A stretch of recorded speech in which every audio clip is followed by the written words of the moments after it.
Nah, kaum sofis mempunyai nama buruk sebab mereka dengan kepiawaiannya berbicara dianggap menghalalkan segala cara untuk memenangkan perkara ya. Nah, bayangin dalam suatu pengadilan gitu, kalau sekarang dalam suatu khotbah gitu ya, ini melintir kata dan seterusnya. Mereka dituduh tidak mengupayakan kebenaran ya. Mereka cerewet ya, pintar retorika tapi tidak mendalam. Tajam, pedas namun dangkal. Ya. Hutang kaum Yusuf terhadap kaum sofis, tapi ya ini terakhir mungkin ya kita belajar kaum sofis di sini. Ya, kita juga punya hutang terhadap mereka ya, terhadap orang-orang yang tanda kutip ya agak-agak negatif dalam filsafat gitu, dalam pelajaran filsafat. Tapi kita punya hutang terhadap mereka. Satu, hutang ya. Kaum sofis menjadikan manusia sebagai pusat pemikirannya ya. Jadi sebelum ini ya, kalau kita mau belajar histori ya, histori yang benar ya, sebelum Socrates itu udah ada sebenarnya kaum sofis gitu. Orang yang orang yang mempelajari filsafat sebagai manusia sebagai pusat filsafat ya. Jadi kalau kita kan suka bilang Socrates bapak filsuf manusia gitu ya. Ya sebenarnya sebelumnya juga udah ada kaum sofis ya. Dia sebelum Socrates ada tuh para kaum sofis sudah cerewet duluan gitu mengenai manusia. Tapi dengan kedangkalan ya, ingat ya, dengan kedangkalan.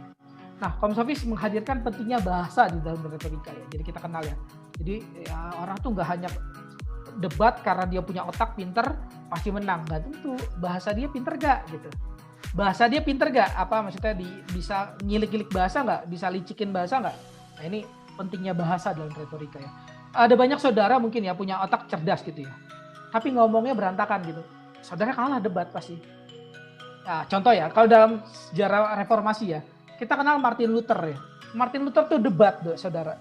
Debatnya kalah, saudara. Tapi ajarannya bener padahal. Dia debat Martin Luther dengan Van Eyck namanya. Debat mengenai adu gera gitu. Kalah. Kalah.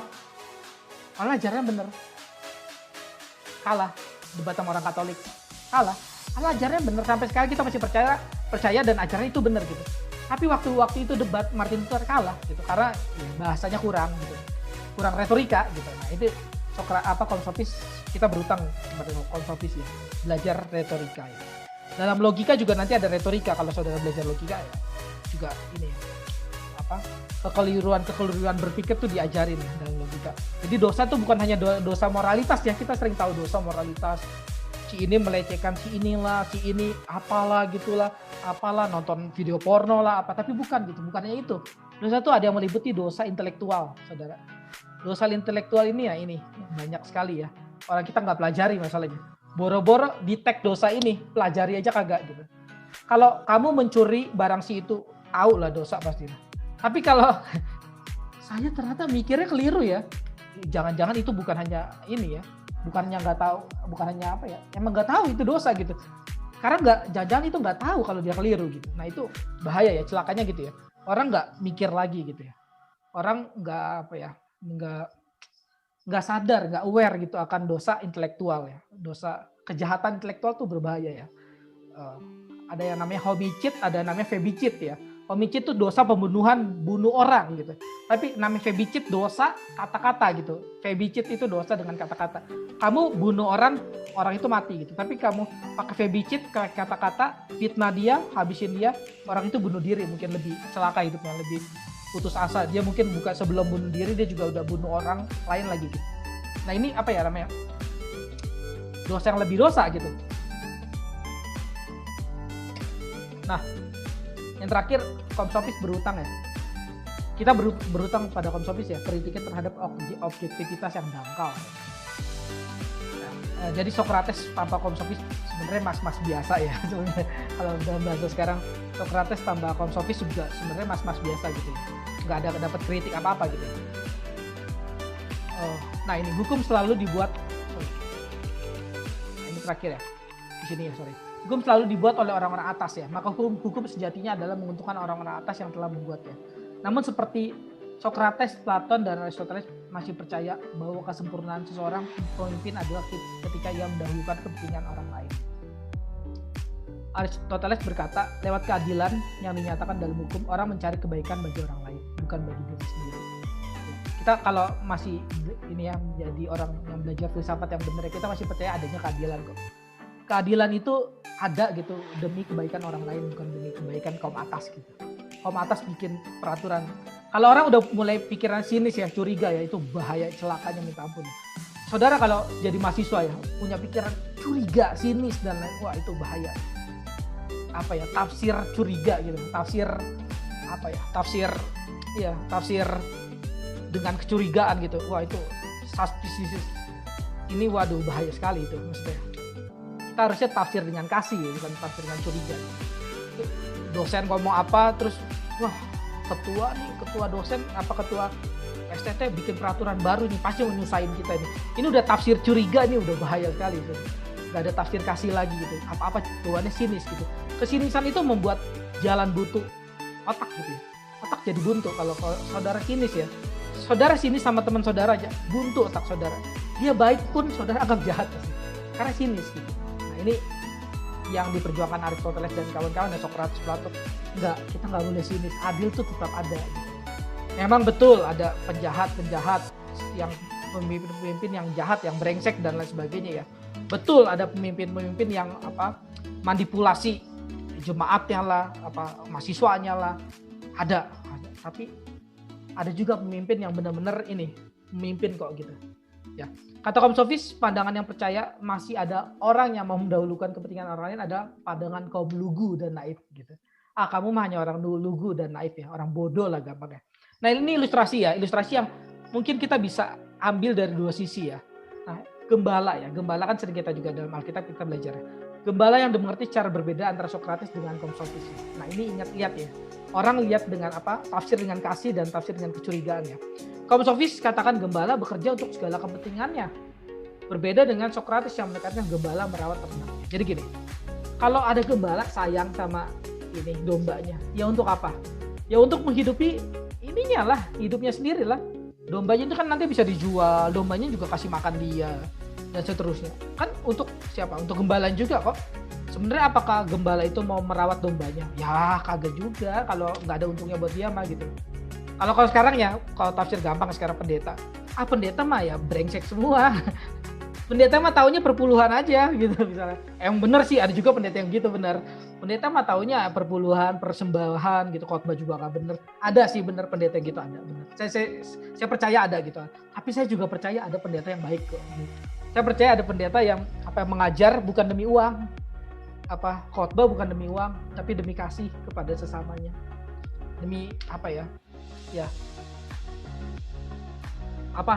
Silakan Pak, ada ini Pak. Saya udah terlalu lama. Sekarang berapa? 7.46 ya. Silakan. Ada apa tadi ada? Buka.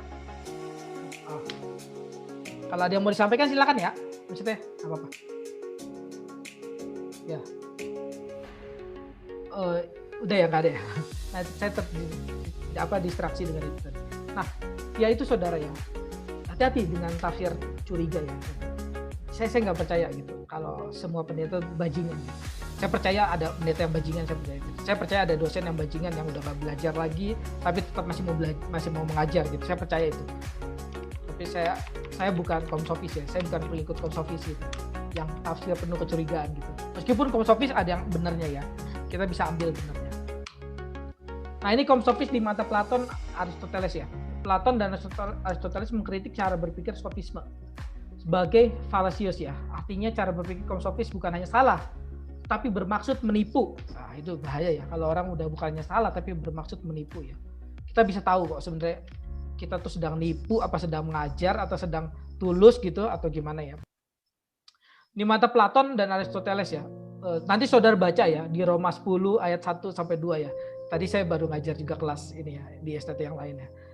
Kita tuh ada banyak orang tulus ya. Tapi tanpa pengertian yang benar ya.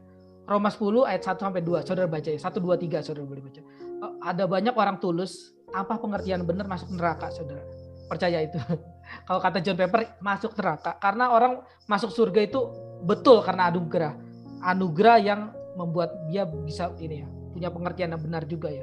Bukan hanya tulus-tulus doang, sungguh-sungguh doang gitu ya.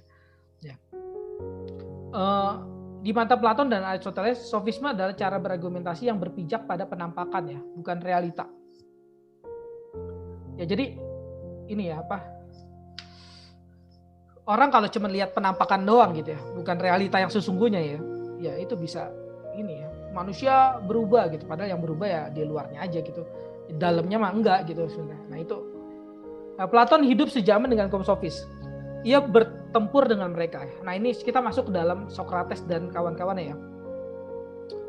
Ia bertemu dengan mereka. Ia sama sekali tidak simpatik terhadap simpatik dengan amoritas kaum sofis ya. Jadi bagi filsuf yang benar ya, filsuf yang salah ini ya amoral gitu ya, yang memanfaatkan demokrasi sebagai lahan pertempuran persepsi ya, lewat kata-kata yang bagi mereka hanyalah netral gitu ya. Jadi kata-kata bisa dimanipulasi sedemikian rupa ya, demi kepentingan dia gitu ya. Bagi Platon masalahnya adalah tujuan akhir penggunaan kata-kata ya. Logos adalah sarana penting guna sampai kepada kebenaran, tanpa mementingkan soal menang kalah. Platon lebih memilih bahwa logos mengatakan kebenaran ya.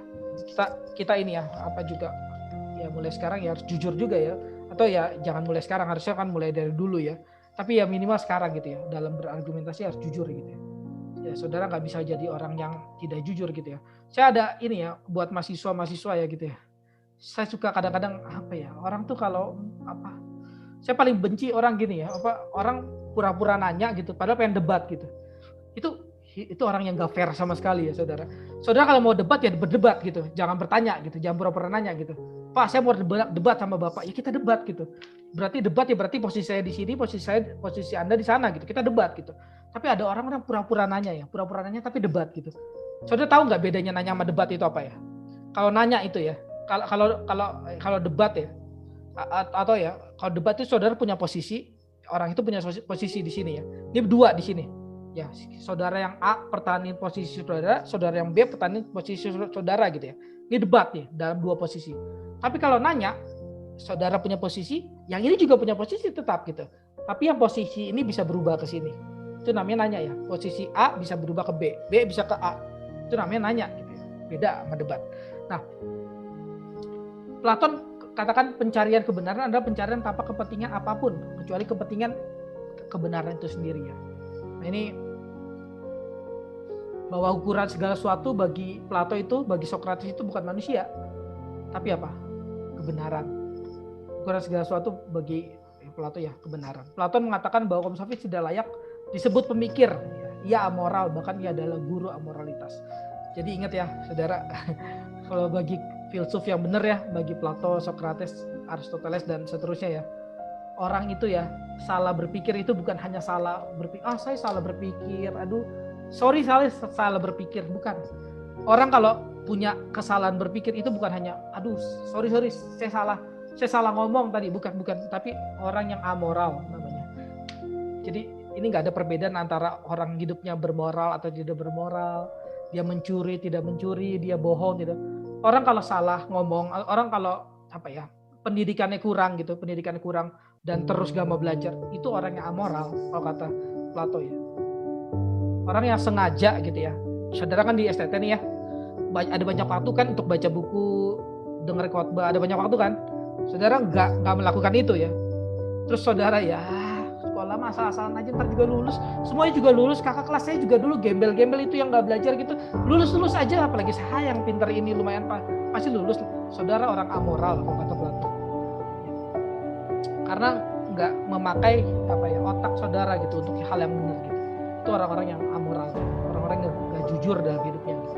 Sampai abad ke-19 ya, para pemikir mengikuti opini negatif Plato dan Aristoteles terhadap kaum sofis ya. Namun kini tafsir terhadap sofisme lebih kaya dan banyak juga yang mengapresiasinya, seperti filsuf Derrida dan Lyotard ya, yang terkenal dengan analisa canggih dan jelimet.